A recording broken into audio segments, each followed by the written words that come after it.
Human beings, like all animals, are territorial. The center of our territory is home. Think about it. The home is where we spend most of our time. We begin and end our day there. We eat and sleep and bathe and relax and play with our children there and are most comfortable there. We keep our pleasure there. We furnish our homes as an expression of our taste.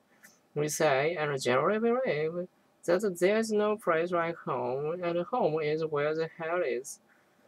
The human habit of building a home has a long history.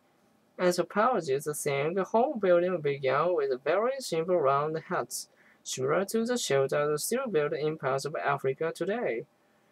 Round huts probably started out like this. Three branches were leaned up against one another like ribs of an umbrella. The frame was covered with leaves or animal skins. As you found the outer tent-like structure, the first three probably evolved. When elaborated, they became the center of family life and the place where the family tradition could be kept. In other words, this structure became home, the heart of the human territory.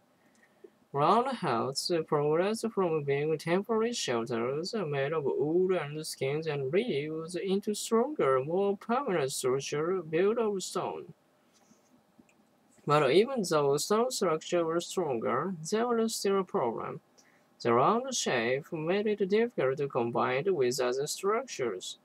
This difficulty was overcome with the development of the cube or box shape. The box shape was a major development in home construction.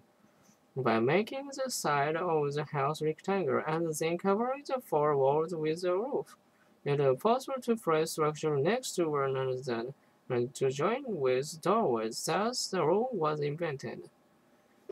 After the room came the multi-unit dwelling, the apartment house, nearly 10,000 years ago. This method of building led to the construction of a cluster or rectangular building to prevent complex human settlements. Today, the box shape not only survives but also remains the basis of our domestic dwellings.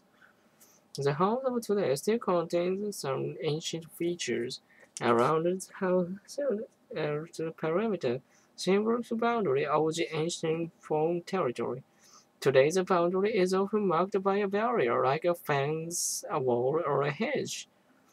Inside the boundary, we find the yard where we keep our dogs and a garden where we, like our ancestors, grow a few fruit and vegetables with the grass lawn.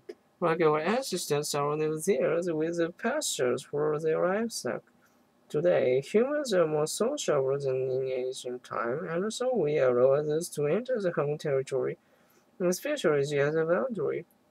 For example, we let people bring the letter and the package to the door.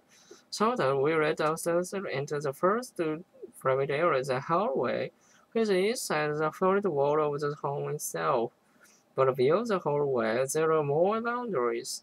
Each room you come to becomes more private and less available to outsiders. Guests are allowed to enter the living room. Closer friends can go further. We can try to make ourselves at home and allow them into the room where we cook and eat and pursue our hobbies.